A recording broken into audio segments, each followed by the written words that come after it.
Hi there, Marilyn. Hi, Stephen. Hi, welcome. Let me introduce you. Sure. I'm very pleased to have as my next guest Marilyn Gist. She is the author of the best-selling The Extraordinary Power of Leader Humility. Marilyn helps others become the leader everyone admires by creating thriving organizations and great results. She asks us to imagine a world in which all leaders feel and display a deep regard for others' dignity. Marilyn has validated her focus on leader humility as an essential foundation of healthy organizations with research with prominent CEOs of companies ranging from the Mayo Clinic, Ford, Starbucks, and Costco. Her best-selling book has been featured in Forbes and Quartz, while her ideas have appeared in The Hill, CEO World, Sirius, and Wharton Radio. She is a former Associate Dean and Professor of Management and Executive Director of the Center for Leadership Formation, heading Design and Development of Seattle University's Leadership EMBA degree program, which ranked as high as 11th in the nation. Welcome, Marilyn. Thank you so much, Stephen. It's an honor to be here. I appreciate the opportunity. Thank you. Yes, it's wonderful to have you here. Uh, we have a belief about leaders having a deep regard for others. We share a belief about leaders having a deep regard for others. And in your work, you go on to emphasize humility. How did you arrive at this key lesson? Well, as you mentioned, we share that belief. I'm defining humility as a tendency to feel and display deep regard for others' dignity. And I came to this over decades, actually, of teaching executive students who would come into the class from their jobs, and they're mid to senior managers for the most part, some CEO, entrepreneurial types. And they often would talk about the places they worked, the people they worked for. And I would hear some consistently good things about some organizations and some chief executives. And I would also hear consistently bad things about some others that'll go nameless. And I began to wonder what was distinguishing the two and began to take a look at some of the early research around organizational culture, organizational performance, and then thinking back on some of my own mistakes. And ultimately, I just had this great aha that there's something we're not paying enough attention to, Stephen, and that is that leading means relationship. Fundamentally, we're not individual contributors. We're working with and through other people before we even start talking strategy and vision and ROI. It's really all about how healthy is the relationship that we're creating with all of our stakeholder groups, not just employees or customers, but supply chains, boards, on and on. And so, this notion of honoring other people's dignity, their sense of self worth, really began to pop for me. Great, great. In his foreword to your book, Alan Mulally, the former president and CEO of the Ford Motor Company, refers to the leadership model, still very alive today, of command and control. And he very much supports your approach of leading with humility, love, and service. How do you convince leaders still attached to the old model to embrace your approach? Good question. I go about it in a couple of ways. Clearly, in the book, I interviewed a dozen high profile CEOs. I picked organizations that were big brand organizations. Almost anyone would recognize the name Starbucks or Costco or Mayo Clinic, et cetera, because I wanted to show that this isn't a backwater concept. This isn't just something that works in a small mom and pop shop or a young startup that no one has really heard of yet. So one way I've done it is to illustrate some of the greats, the great companies, the great leaders, where it's working. Another thing, though, in my own direct outreach and consulting and coaching work is to show the evidence because it's really becoming compelling that there is a huge opportunity cost for organizations from the command and control model, and that it doesn't work as well. So the Gallup organization, for example, has conducted an annual survey for years, and they do this globally, but they present domestic results for the United States as well. And for the past decade, our level of employee engagement has hovered in the low to mid 30s, 34% being about as high as it has gotten. And what that effectively means is that about 66%, or roughly 2/3 of employees, are kind of phoning it in. They may be showing up and they may be occupying the hallways or the offices or the cubicles or the shop floor, but they're going through the motions. They are essentially shell partners, if you will. They're bringing their bodies to work, but their minds, their hearts, their full energies are not occupying that shell. And when you think of the opportunity cost of having 66% of your employees that way, as opposed to just 34% who are really fully engaged, they're going flat out. They're giving you everything they can, and working collaboratively with you on your goals. That's just a huge loss. If we could recapture even 10, 20% of the energy we're losing that way, it would make a difference. So I point out some of that evidence. There's also evidence on turnover that the main reason people leave has to do with dissatisfaction with supervisor or leadership. So, there's high costs for replacing people. Turnovers very costly for organizations. So there are a number of evidence-based things that I bring in, and then beyond that, it's the right thing to do. If you want a climate that's thriving, you've got to treat people in a way that supports their dignity. Yeah.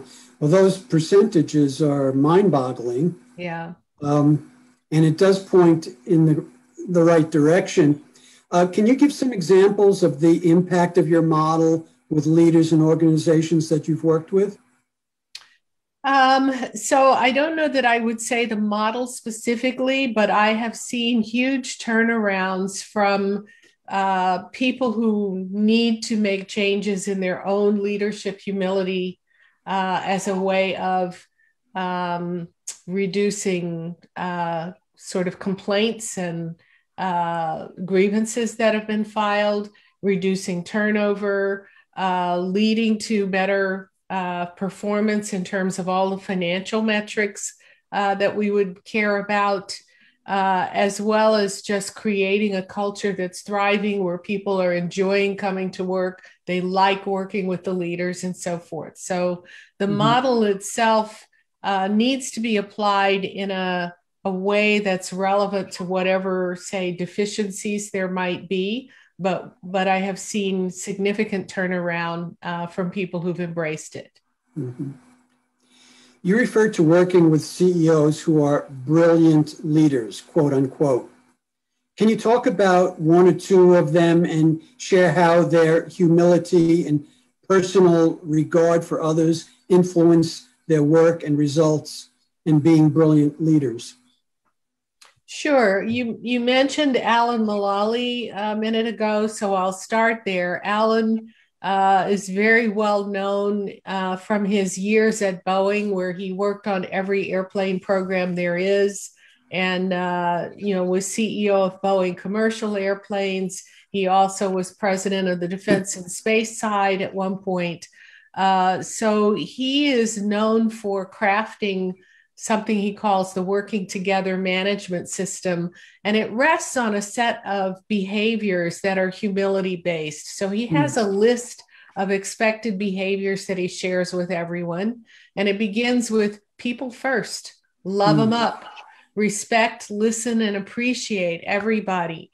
And it goes on and on. So his focus, his personal style, and the culture that he creates is really anchored in what he calls humility, love, and service. Interestingly, Alan was recruited away by Ford Motor Company at the height of the Great Recession. Ford was about to go under.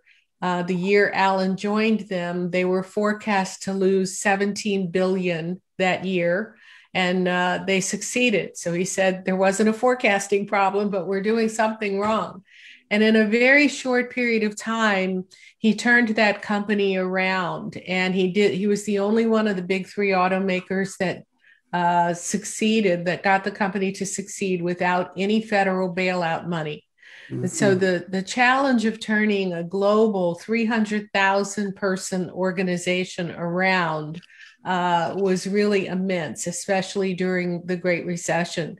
And he did it again with the same set of expected behaviors, and by holding himself and his leadership team accountable for coming up with a compelling vision, a comprehensive strategy, and relentless implementation, but in a way that was anchored in humility, in mutual respect, and the way you treat other people. So that's one great success story. And again, lots of evidence of that, lots of press around that. Alan at one point has been named the number 3 most influential leader in the world. So pretty great success from that style. Another one, kind of from my own local area, Jim Sinegal, who was co-founder of Costco and CEO of Costco for many, many years.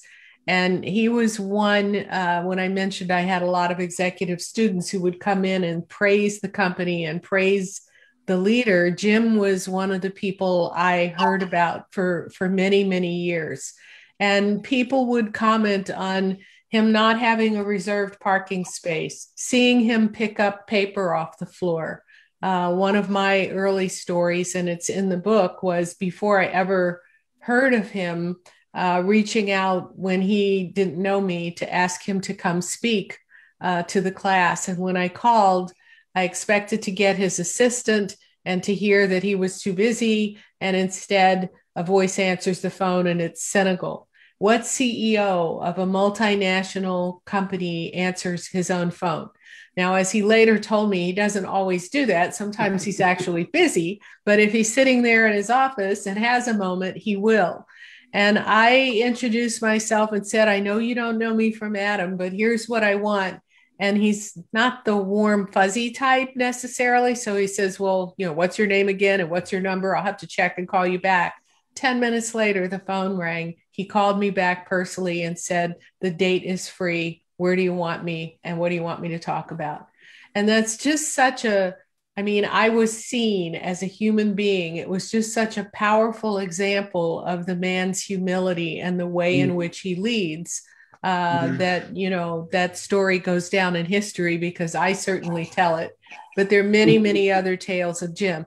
And so without advertising, Costco has grown into this huge global company. Now, Sinegal's been retired for a few years, but they grew into a global organization, now over 260,000 employees. And they did that based on a style of leader humility. Amazing. Yeah. That is so refreshing when you have that kind of experience. No question about it. We were talking about humility, but you also mentioned the idea of dignity and how it applies to leadership. Can you say something about this notion of dignity and leadership? Sure. And I think our Western culture neglects that. Some other cultures, some in Asia, place a lot more emphasis on dignity. So dignity basically is a person's sense of self-worth. And in some Asian countries, it might be referred to as face, as, we see the person on the surface, but we're really dealing with the deep interior psychology of the person as well. And so every human being has and needs a sense of self-worth, as you so well know, Stephen. And if we step all over that, the human tendency is to withdraw. It might be to argue back or fight back, but when a leader does it, we have a tendency to withdraw because that leader has power, and we might not feel we're on equal footing enough to say anything. But what happens as our dignity takes a hit over time is that we retreat out of the shell we're in. We keep showing up, but the leader has lost the heart and the passion that a person could bring to it. So this idea of dignity is really important. And, on one level, it rests in this notion we have of the sanctity of life. But what I'm presenting in the book and in my larger work is the idea of a personal component to dignity, not just a biological, so that all of us have experiences and we have values. We have things we're proud of, things that we might be ashamed of that go into this backpack, if you will. And when you meet me, you know my name, but you don't know what's in my pack. And as you start to interact with me, if you speak and behave in ways that violate the things that matter to me, that make me feel good about myself, you've lost me. And so as a leader, it's really important to approach people in a way that supports their dignity. Now, what that means, it doesn't mean weakness. Humility doesn't imply meekness or weakness. That's a good distinction. Yeah. Yeah, you can still be very strong and have high standards, but you interact with people in a way that really supports their own sense of self-worth. And where you find there's a conflict with their performance, for example, you make it about the job. You make sure that you're not doing things or saying things that would demean the person, embarrass the person, tell jokes at their expense, command them in a way that's condescending or insulting. So you take care of the person's sense of self-worth. At the same time, you maintain these very high standards. Yeah. And we're talking about this concept not only of their dignity, but how that gets projected onto the dignity of others as well. Absolutely. And it's part of what you would want to encourage them to emulate. So, we all know that do as I say and not as I do doesn't work very hard. So the idea would be for leaders themselves to show humility, to show regard for others' dignity. And I think Mulally's an excellent example of this, to insist that people in the organization do the same. So he would hold his leadership team accountable for these expected behaviors. And as he would see people deviate, he would go have a one-on-one with them and try to bring them into the light. And after 3 or 4 times, if they didn't get it, his language is, that's okay. It doesn't mean you're not a bad person, but it does mean you're making a choice that this isn't a place you are going to enjoy working.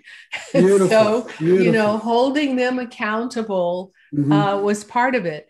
Jim Sinegal is another example. I quote him in the book as saying, we try to create a culture that's jerk-free. People's skills are hard to teach. And so you take into account how someone is going to work with people when you make that promotion. But if you see that they are violating other people's dignity, that they're really not getting it, you try to provide the coaching and support that brings them around. But if after 2 or 3 tries, it's not working, Jim says you move them out of that position to one where they can do less harm. Right. So really critical to make sure that you as a leader show it and that you hold other leaders accountable for it if you want to create a culture that has it. Right. Well, this touches on another concept that you mentioned, a phrase that I've used and totally agree with its premise, which is leaders create the container. Yes. So, it refers to the ideal environment within which to work. Can you talk about that in terms of effective containers? Sure. So people watch leaders. They watch everything they say and do, And it doesn't take long to kind of size a leader up and get a sense for what matters. And we're looking not only for the stated goals and directions that we're supposed to follow, but how we are going to work together. And this goes back to leading is a relationship. When a leader creates a wholesome container, it's based on things like respect for others' dignity. Alan Mulally would say, we don't tell jokes at others' expense. Absolutely no jokes at others' expense. It's never funny. And so he won't allow that. He'll correct people immediately if he sees that happening. And that creates a container of mutual respect and trust. If you create a container that doesn't show integrity, a balance of ego as opposed to arrogance, a vision that's wholesome, that serves a larger goal and not just your own personal gain. If you create an integrity, a container that's contaminated with some of those things, then you're not going to get the best work out of people, but you also invite a lot of dysfunction. You invite people to start withholding information. So because they're afraid that they'll get slammed if they admit there's a mistake or there's a problem. And then you can't manage a secret. So you stumble along until it bites you, right? You also invite a certain amount of competitive political behavior because people will start trying to game the system in order to get favoritism from the leader. You often invite a lot of mistrust and lies that come about because of it. So you don't want to create a container that's unhealthy, but in order to create this container, this workplace that is healthy, it has to have a foundation of support for others' sense of self-worth. That to me is the beginning of everything. And not only in leadership, it's true of family relationships, neighborhoods, friends, politics, all of it. If we could get to the point of deep regard for others' dignity, we could get a lot more done collaboratively. Yeah. Beautifully said. Beautifully said. So it leads into my last question, Marilyn. In a time where we're addressing inequality and injustice on many levels, how do you address this in your relationship with leaders? How do you approach these issues with leaders? So every organization is in a different place on this, Stephen, and I can only answer the question generally while saying or acknowledging that, some places need more work than others. Some places may be doing pretty well. And so you have to kind of be objective about where you are. But when you think about supporting others' dignity, you have to realize that we have a diversity of people in our country. Certainly, we have people of different economic backgrounds, different races, different genders, and yet we still have a power structure in most organizations that is primarily of one demographic, males and white, very disproportionately. And on one hand, there are opinions that say, well, we need more people in the pipeline, until you realize we've been saying that for about 50, 60 years now. Or they'll say, well, we can't find enough qualified people, until you realize that there are very qualified people and some organizations are finding them. So what does that mean for an organization that says, I still have work to do on this? I think it begins with a couple of important keys that I talk about in the model. One of which is this notion of generous inclusion. Inclusion being inviting people into the real action. And another one being developmental focus, which is really looking at the long-term interests that people have. So, we often hear discussion around implicit bias, which doesn't mean people are intentionally doing anything wrong. But as you start to think about, well, who do we promote? We often think about, well, who am I closest to? Who do I hit it off with? And that might be people like me. It's easier for me to talk with people like me. And so a system may tend to perpetuate itself. Whereas if we think about developmental focus of all people, and we think about everybody in the organization, including those who are different, and what can we offer to try to provide more challenging work assignments, more visibility, more opportunities to grow for all of those people, then we're likely to see more progress on that. So I think with some of the issues we're dealing with around injustice and diversity, a lot of it can be aided by more generous inclusion and some developmental focus. Right. Yeah. And some humility also. A lot of humility, yes. Yeah. So I really appreciate you taking the time to participate in this one-day event. It's been a pleasure talking with you and getting your really brilliant insights. So Marilyn, thank you very much. Thank you so much, Stephen. It's been wonderful to talk with you and be a part of this. Thank you. Thank you, Marilyn. Thank you. Next time. Okay, thank you. Bye. Bye-bye.